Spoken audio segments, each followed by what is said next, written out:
Nama lengkap kakak itu apa kak? Inawati. Grogi nampaknya bang. Tadi kan santai ya tuh kan? Tadi santai, tapi sekali masuk di HP tuh grogi jadi ya. Kalau di kampung tuh pedalaman sekali. Pokoknya dulu masih pakai pelita, belum ada listrik. Waktu itu kan nonton laptop si Unyil, jadi kita jalan kaki 3 jam. Di pasar Darit tengok TV orang lah, ada TV orang kita tonton gitu, laptop si Unyil tuh. Jalan kaki kita senang. Kalau saya dulu kan waktu mau 17 Agustus tuh perginya kita jam 3. Mau nengok tentara tuh upacara gitu. Jadi senang kan, pergilah ramai-ramai pakai obor tuh. Rata-rata orang Dayak semua, mayoritas orang Dayak. Oh kalau di kota tuh, oh gini rupanya kota, saya pikir gitu kan. Belum paham bahasa Indonesianya dulu.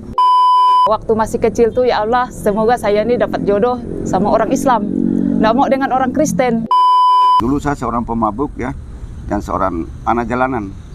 Di keluarga pun mungkin saya dicap gimana lah oleh orang tua saya. Karena dialah yang mengajari saya. Padahal dia orang Kristen, kok bisa mengajari saya orang Muslim. Saya pun nggak pernah sedikit pun mengajari dia agama Islam. Saya berikan buku aja, saya nggak pernah mengajari dia.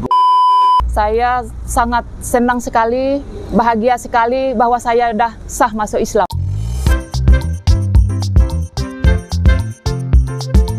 Assalamualaikum warahmatullahi wabarakatuh. Ketemu lagi di channel Adama Entertainment, channelnya tentang video Islam dan juga kisah mu'alaf. Sebelum mulai, jangan lupa untuk like dan juga subscribe ya. Tanpa panjang lebar, ayo kita saksikan. Inawati. Lahir tahun berapa kak? Tahun 1978, tanggal 28 Oktober bulan 10, 78. Waktu pertama saya masih kecil di kampung, pertama kalau saya waktu ajan tuh saya suka dengar, dah ajan kan. Waktu itu kan pakai radio kecil, yang kecil segini. Jadi saya tapokkan di kamar, kalau misalnya dengar itu ada bapak saya, dia marah. Nggak boleh katanya dengar, ini orang ajan, kau kan Kristen, dia bilang gitu. Tapi dalam hati saya ini suka, senang kalau udah dengar ajan gitu kan. Ngapa pula katanya kau ini suka dengarkan orang Islam nih ajan, dia bilang gitu. Tapi saya nggak mau jawab, saya takut nanti kalau bapak saya kan orangnya garang. Kau tengok katanya adik kakak kau, kata dia nggak pernah dengarkan orang nih ajan, kok kau sendiri. Lain kali kau jangan lagi dengar ya, awas kau, kata dia. Kalau kau dengar ajan lagi sekali itu, radio tuh ditapokkannya di kamarnya. Jadi saya tidak pernah dengar itu. Soalnya di kampung tuh kan rata-rata orang Kristen, tidak pernah kita dengar suara ajan tuh. TV pun tidak ada waktu itu, hanya radio aja. Kayaknya enak didengar gitu. Saya suka, senang sekali, sangat semangat pokoknya kalau udah dengar ajan saya. Jadi dalam hati saya ini kayaknya, oh Islam nih nampaknya pas di hati saya, cocok di hati saya bilang gitu kan. Pas masih kecil tuh kan di kampung tuh, di gereja tuh kan aktif tiap sekolah minggu. Kita disuruh ke gereja, kalau enggak ke gereja dimarah. Tapi saya enggak mau, lebih baik saya bantu orang tua saya nore, saya bilang gitu. Jadi kalau di sekolahan saya tuh dimarah, tangan saya diginikan, jadi dipukul dengan rotan. Saya terima, kok ini dipaksa saya nih ke ini, saya bilang gitu kan, ke gereja. Ini anak-anak harus aktif, dia bilang gitu kan. Tapi saya tuh enggak mau melanggar gitu. Dimarahkanlah saya, dia bilang gini, kalau minggu depan lagi kau enggak ke gereja, awas kau ya, katanya, nanti enggak saya naikkan kelas, kata dia gitu kan. Yang penginjil tuh dalam hati saya, kalau saya enggak naik berarti bukan rezeki saya, kalau saya naik berarti rezeki saya bilang gitu. Waktu itu saya pernah enggak naik kelas karena enggak mau ke gereja, kata dia. Kau disuruh ke gereja enggak pernah aktif, dia bilang gitu. Yang lain semua ada, kata dia. Saya diam ya, walaupun dimarahkan. Kalau di kampung tuh pedalaman sekali. Dari pasar Darit tuh di kampung 10 kilo, kita jalan kaki. Pokoknya dulu masih pakai pelita, belum ada listrik. Ketinggalan sama sekali kan. Kalau misalnya kita mau pergi ke pasar, waktu itu kan nonton laptop si Unyil, jadi kita jalan kaki 3 jam. Di pasar Darit tengok TV orang lah, ada TV orang kita tonton gitu, laptop si Unyil tuh. Jalan kaki kita senang. Kalau saya dulu kan waktu mau 17 Agustus tuh perginya kita jam 3. Mau nengok tentara tuh upacara gitu. Jadi senang kan, pergilah ramai-ramai pakai obor tuh. Jam 3 subuh pergi. Hanya demi ngeliat tentara upacara. Suka nengok tentara gitu, upacara.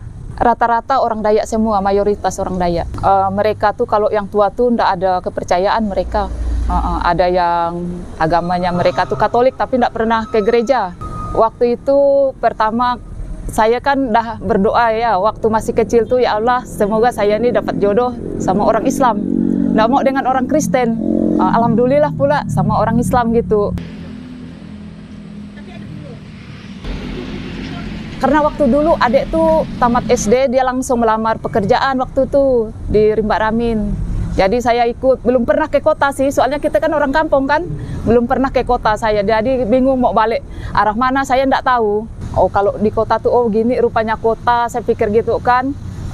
Belum paham bahasa Indonesianya dulu, masih bahasa daerah. Jadi kalau orang ngomong dengan saya diam, gini aja saya. Tapi saya enggak paham gitu, saya tahu tapi enggak ngomong bahasa Indonesia tuh enggak paham. Kalau di kota apa kayaknya orangnya ramai, ada listriknya, ada nonton TV-nya gitu. Kalau di kampung kan gelap gulita, jadi kita kalau udah maghrib tidur, enggak ada apa-apa. Sekarang di kampung balik waktu itu 2018, dah ada perubahan sedikit. Ada perubahan, jalannya dah agak bagus sedikit. Kalau dulu kan masih kecil, masih segini, motor belum bisa lewat gitu. Jadi kita waktu itu hanya jalan kaki aja, tapi sekarang motor dah alhamdulillah dah ada. Listriknya baru dipasang kata mereka, tapi masih pakai pelita. Kalau ketemu dengan suami saya dulu tahun 97, pas saya nanya agama apa, saya bilang gitu, agama Islam, kata dia. Oh, pas lah ini jodoh saya bilang gitu kan, orang Islam nih, saya bilang kau mau masuk Islam, senang sekali saya bilang gitu. Memang dari dulu saya mau nyari orang Islam, saya bilang kan. Kalau yang Kristen mungkin bukan jodoh saya bilang gitu, saya enggak mau, saya bilang dengan dia. Jadi waktu baca pas syahadat kan, saya sangat bahagia, sangat senang. Oh alhamdulillah saya dah asli Islam, saya pikir gitu kan. Berarti oh ini ya Islamnya ya, saya pikir. Oh yang ini bacanya, jadi alhamdulillah saya udah sah dah masuk Islam.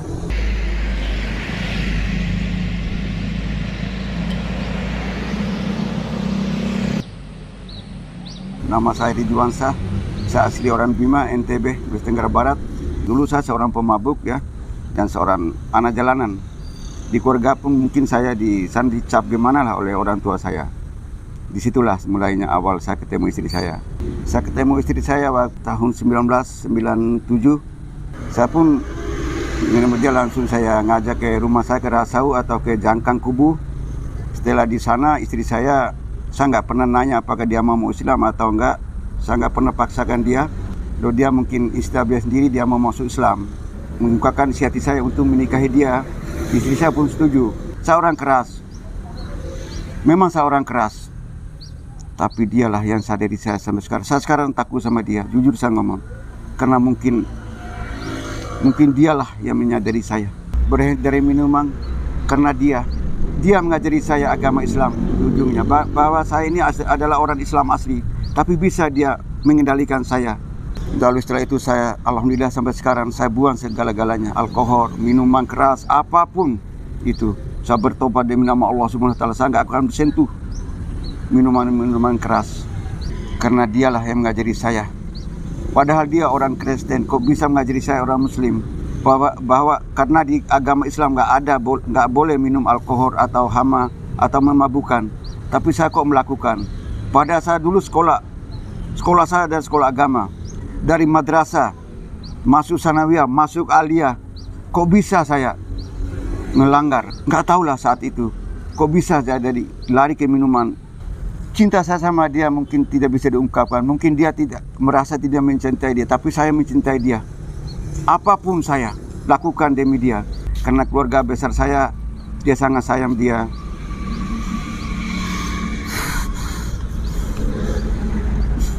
Dia sangat saya dia sebelum meninggalnya. Saya pun nggak pernah sedikit pun mengajari dia agama Islam. Saya berikan buku aja, saya nggak pernah mengajari dia. Bukan nggak mau mengajari dia, tapi saya kepingin dia itu belajar sendiri aja, supaya dia tahu apa tentang agama Islam. Demi istri saya yang tercinta ini, membawa saya ke jalan yang baik. Semoga Allah SWT menerima dia di surgamu ya Allah.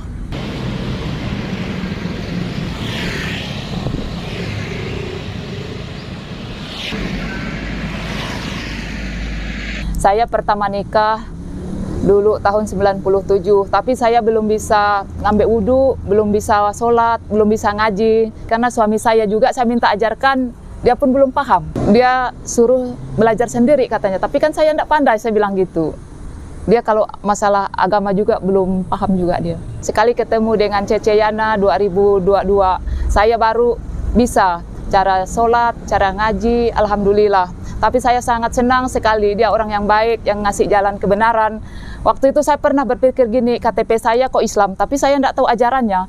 Saya malu sendiri, kok kamu Islam ya? Iya, kata orang kan. Tapi saya tidak tahu kok agama Islam saya nih, tapi saya tidak tahu ajaran Islam nih macam mana kan. Kadang saya malu sendiri, jadi saya berdoa, ya Allah semoga ada orang baik nanti yang bisa ngajarkan saya ngaji, ngajarkan saya sholat, ngajarkan saya wudhu. Alhamdulillah, memang saya minta ajarkan dengan suami saya, belajar sendiri kata dia, karena dia belum paham juga. Saya ketemu Kak Ati itu udah lama.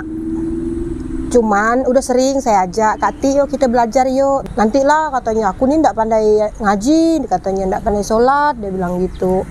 Jadi saya bilang, kalau Kak Ati nunggu kan pandai, saya bilang kapan? Saya bilang gitu, nggak ada orang yang belajar tuh langsung bisa, saya bilang gitu kan. Kayak anak sekolah tuh Kak Ati, saya bilang dia. Nggak ada kan, nggak belajar langsung bisa, pasti itu dari awal. Udah lama kita ketemu, tapi waktu itu dia nawarkan, dia bilang, Kak Ati mau ngikut ngaji ndak? Dia bilang gitu kan. Jadi saya jawab, saya bilang saya ndak pandai ngaji, saya bilang gitu dengan dia. Belajar katanya, ndak apakah? Saya bilang gitu, ndak apa-apa katanya, dia orangnya baik. Dia ya yang bisa saya kenal Islam, cara sholat, cara ngaji, alhamdulillah, walaupun masih kata orang masih bisa sedikit. Jadi akhirnya lama-lama tuh luluh, mau dia ikut kan, ikut. Jadi pertama-tama tuh dari bismillah, benar-benar dari bismillah. Kalau saya ajarkan dia bismillah tuh, gini Kak Ati lihat mulut saya bilang gitu, hadapan. Nah, jadi sepatah-sepatah saya ajarkan dia ke Al-Fatihah. Maaf ya Kak Ati ini kan hidupnya memang istilahnya memang di bawah lah bahasanya gitu kan. Jadi saya pancing. Kak Ati nanti tiap ngaji, Kak Ati setoran sama saya satu ayat, saya bilang gitu. Kalau bisa nanti saya kasih mangkuk keramik gitu, saya bilang dia kan. Mau lah aku, mau gitu, senang dia kan. Jadi akhirnya dia semangat. Ya alhamdulillah ya dengan cara gitu juga tuh semangatnya udah benar-benar semangat gitu. Jadi sampai dia akhirnya suaminya sampai bilang gini, dia tuh kalau mau tidur tuh dia tuh ngoceh sendiri, ngapal ke Al-Fatihahnya gitu kan. Suaminya bilang, apa kau nih katanya, kayak orang gila aja ngomong sendiri. Diam aja aku katanya bilang gitu. Jadi akhirnya setiap ngaji sepatah, seayat saya ajarkan gitu kan. Saya suruh setoran. Nah alhamdulillah hafal dia senang, saya senang. Begitu setoran terakhir dia nangis, saya mau nangis saya gitu kan. Di dalam hati saya, ya Allah, saya ada rasa senang, itu senang rasanya, bukan senang saya banggakan diri saya, enggak, tapi saya senang dia bisa, yang selama ini dia puluhan tahun dia udah jadi mu'alaf, udah masuk Islam, tapi bismillah aja dia enggak bisa gitu kan. Tapi ini udah alhamdulillah Al-Fatihahnya udah bisa gitu. Kak Ati nih salah satu mu'alaf yang memang semangatnya tinggi, semangatnya kuat. Kalau udah saya bilang, Kak Ati hafalkan ya, nanti Kak Ati kalau hafal saya kasih ini gitu, bilang dia ya. Oh iya aku hafalkan gitu dianya gitu. Semangat dia. Alhamdulillah Kak Ati ini juga cerdas bang, cerdas. Cuman kendalanya dia tuh kan rumahnya jauh dengan tempat dia jualan. Jadi kadang kalau ndak ada yang anaknya yang ngantar atau ndak ada yang numpangkan dia pergi, kadang kalau dia punya uang ya dia naik Gojek gitu kan. Tapi ya lah dengan keadaannya seperti ini kan kadang cuma dapat beli beras gitu. Jadi ya ndak ngaji dia gitu. Dia ndak pernah WA juga, ndak pernah apa, karena juga memang ndak punya HP. Nah gitu, nggak pernah tahu info nih. Jadi kadang kalau mau infokan Kak Ati kajian di sini, ayo Kak Ati kita gini, itu suruh yang lain susul ke rumahnya gitu. Kira-kira menurut Kak Ati penting nggak sih sosok seorang Cece Yana nih? Sangat penting sekali. Dia sangat berharga bagi hidup saya karena dia ngasih jalan kebenaran bagi saya. Saya pertama dulu memang KTP saya Islam, saya nggak tahu apa-apa kan. Sekali ada dia baru saya tahu, oh ajaran Islam ini macam gini. Dia orang yang paling baik, nomor satu bagi saya. Kak Ati itu antara tempat jualannya dengan rumahnya tuh jauh.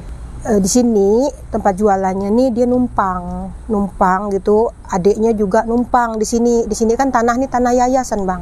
Nah, jadi mereka ini numpang gitu karena mereka memang tidak punya tempat tinggal.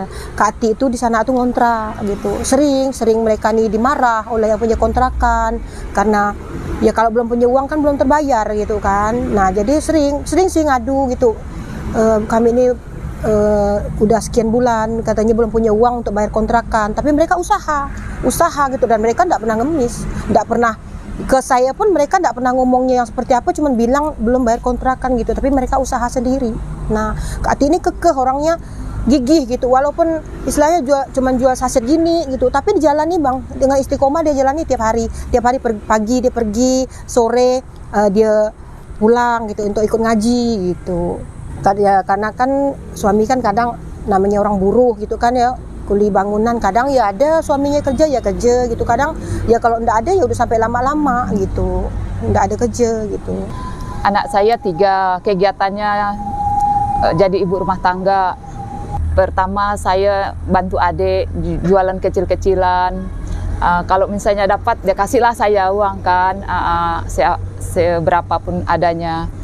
Jadi kami 2 beradik itu karena dia kasihan nengok saya gitu, kita saling kerjasama lah, kata dia, bantu saya katanya gitu. Biasa sehari dapat berapa? Tergantung, ada kata orang dapat 20, dapat 30 gitu aja. Sepi sih sekarang, jualannya sepi. Saya harus bersyukur walaupun saya dapat sedikit, alhamdulillah saya banyak bersyukur aja. Kan sekarang dah apa-apa mahal ya. Kayaknya kalau kita bilang nggak cukup, memang nggak cukup sebenarnya, tapi saya harus bersyukur, berterima kasih kepada Allah, mungkin ini rezeki saya diberikan segini, saya bersyukur. Ya hal seperti inilah yang seharusnya kita bantu gitu kan, ya semampu kita lah tuh dengan cara apapun gitu kan, majukan usahanya gitu kan, jangan kita kasih ikannya, nah tapi kita kasih dia pancingnya gitu. Nah kalau pancing istilahnya itu kan otomatis berkelanjutan. Nah saya pesankan juga dengan dia kan, Kak Ati sholat ya Kak Ati, saya bilang gitu, karena dengan sholatlah Kak Ati gitu untuk mengubah nasib. Allah bilang, saya bilang gitu, kalau kita sendiri tidak mengubah nasib suatu kaum, tidak akan bisa berubah, saya bilang gitu. Jadi dengan doa, karena Muslim tuh senjatanya doa, Islam itu senjatanya doa, saya bilang gitu. Walau Kak Ati hanya sholat sepatah-sepatah atau hanya dengan bismillah, tapi begitu Kak Ati sujud, saya bilang, Kak Ati nangis, Kak Ati ngadu kepada Allah, Allah pasti akan perbaikilah sholatmu, kata Allah, aku akan perbaiki hidupmu. Nah, tapi kalau kita tidak sholat, sekerja apapun, tidak berkah bang. Maka saya pedomkan kepada jemaah saya semua sholat, karena untuk mencari keberkah hidup kalian. Berkah itu saya bilang bukan hanya kepada uang, bukan hanya Allah kayakan kita, bukan. Tapi berkah itu dengan cara anak kita soleh, anak kita soleha, anak kita dengar omongan kita gitu. Nah seperti Kak Ati tadi kan, kalau dipikir secara nalar, secara pikiran kita manusia kan, Kak Ati tentu berpikir tidak akan mampu aku mau kuliahkan anak aku, dia bilang gitu kan. Nah tapi karena Allah punya jalan, dengan keistiqomahan Kak Ati tadi kan, Allah punya jalan untuk mengangkat derajat mereka. Anaknya ngurus sendiri, lulus di Untan, dapat beasiswa. Nah itu kan sebagian dari keberkahan. Jadi kalau menurut orang tua, mungkin ekonomi orang tua tidak mencukupi kan, berarti rezeki anak saya, alhamdulillah pemerintah yang bayarkannya. Bagaimana perasaan kakak ketika tahu adik kakak ini sekuliah? Sangat senang sekali, karena posisi orang tuanya tidak mampu, tidak sekolah dua-duanya kan, hanya tamat SMP, bapaknya saya tamat SD. Alhamdulillah anak saya bisa dapat beasiswa, bisa pemerintah yang ngongkoskannya, saya senang sekali. Jurusan apa Kak, nomor yang nomor 2? Jurusan ekonomi. Sekarang masih semester berapa? Udah semester 5. Kakak tahu Ka'bah enggak? Ka'bah yang di Mekah kah? Tahu. Saya kan berdoa dengan anak saya, nak, kalau misalnya mama nanti kok doakan ya biar mama bisa ke sana tempat suci. Ya mak, kata dia. Tapi niat anak saya yang kuliah itu, semoga nanti mak kami dapat jodoh orang baik biar mama bisa ke tanah suci, kata dia. Ada niat saya. Umroh iya. Minggu nak Kak mau ke sana? Tapi itulah yang mungkin dari Allah ngasih saya, enggak sekarang di akhirat lah. Kalau pertama dulu saya kan belum pandai Al-Fatihah ya. sekali diajarkan dengan Cece Yana, alhamdulillah saya bisa. Sampai malam-malam saya harus hafal macam gini. Saya nangis sekali baca Al-Fatihah. Oh gini rupanya baca Al-Fatihah ya, saya bilang gitu. Sekali saya baca Al-Fatihah, saya sedih. Kalau waktu itu kan kita sering ke Ismuyah ya. Kalau sholat subuh tuh kan, sampai nangis saya tuh. Oh macam gini, saya bilang gitu. Oh Islam nih memang bagus ya. Tersentuh hati saya nih. Pas waktu itu ada Ustadz baca Al-Fatihah, saya langsung netes air mata saya, nangis. Oh ya Allah, kok saya nih rasanya senang. Misalnya kan kalau di rumah tuh ya kita ya namanya manusia nih ya, ada masalah. Tapi beban saya tuh tak ada, nggak ada. Ya Allah rupanya begini, Islam nih bagus. Pas di hati saya bilang gitu kan. Saya rindu sekali. Oh Nabi Muhammad nih ya Allah, saya bilang gitu. Saya kepengen mau ketemu, rindu sekali. Saya dah mualaf nih, saya bilang gitu kan, hati saya nih rasanya sangat senang, sangat bahagia sama sekali. Memang orang tua saya kayak bapak mama saya kan, saya masuk Islam dia marah. Tapi saya bilang saya doakan bapak mama saya, ya Allah semoga orang tua saya walaupun macam mana dia yang melahirkan saya, tapi saya masih bapak mama saya masuk Islam dia marah bang, marah saya sampai diusir saya tuh kan. Nggak balik, saya nggak berani balik, kamu jangan balik ke rumah, kata dia gitu. Karena aku udah masuk Islam, kata dia. Pak, saya minta ampun, minta maaf Pak ya, mungkin ini jodoh saya, mungkin ini takdir saya, kehidupan saya bilang gitu kan. Saya harus masuk Islam, saya bilang gitu. Waktu itu bapak saya masih marah dengan saya balik kampung, tapi mama saya seorang ibu. Iya nak, yang penting suami kau tanggung jawab sama kamu, kata dia. Yang penting bisa membahagiakan kau, kata dia gitu. Tapi saya dapat suami pun tak pernah ngajarkan saya juga bang. Saya belajar sendiri. Karena niat dari hati kecil saya, dari kecil saya memang mau masuk Islam. Memang benar-benar gitu. Balik kampung saya kalau udah bapak saya tuh nengok saya tuh kayaknya masih belum menerima dia bang, belum menerima. Kalau mama saya, ya nak kau udah masuk Islam, bersyukur kata dia. Mak sebelumnya saya minta maaf mak ya, saya bilang gitu. Karena dah dari kecil saya memang udah suka dengan Islam, saya bilang. Tapi mama saya sekarang mendukung saya, bang. Kalau bapak saya masih agak marah dia dengan saya. Makanya saya jarang balik kampung. Kakak saya pun marah juga. Adik-adik saya pun tidak senang juga dengan saya. Tapi saya semangat. Ya Allah, inilah bahwa saya udah masuk Islam, saya bilang gitu. Saya harus senang, saya harus bahagia gitu, bang. Itu ya. Saya banyak berdoa biar bapak saya bisa juga masuk Islam, bang, sama orang tua saya. Saya doakan keluarga saya biar dia tahu ajaran Islam tuh bagus. Ya semoga mualaf yang lain bisa kita semangat belajar sholat, belajar ngaji. Islam itu yang bagus, yang indah untuk di akhirat kita nanti. Itu ya bang. Saya juga sebenarnya kepengen untuk bisa membantu mereka dalam perekonomian. Yang seperti Kak Ti inilah tadi ini kan jualan di tempat seperti ini, dan dengan keadaan seperti ini bisa dilihat sendiri, kadang dapatnya cuma berapa, kadang tidak dapat gitu kan. Saya tuh kepengennya Kak Ti ini bisa punya gerobak atau kontainer kecil lah gitu di tepi jalan. Jadi kan dia bisa jual kayak seperti teh, seperti makanan kecil lainnya gitu, biar bisa bertambah usahanya gitu, bisa membantu dia setiap hari. Kalau hanya jualan seperti ini sih memang jauh daripada harapan gitu. Di tempat Cece Yana nih belajarnya gratis atau bayar sih? Gratis. Kalau misalnya ngaji, sholat, apapun gratis semua. Dia orang yang baik, ngajarkan mualaf-mualaf yang belum pandai jadi pandai. Jadi nggak ada biaya ya? Nggak ada sama sekali. Kalau saya dikasih kekayaan ataupun harta, saya nggak mau kembali. Saya tetap memilih Islam.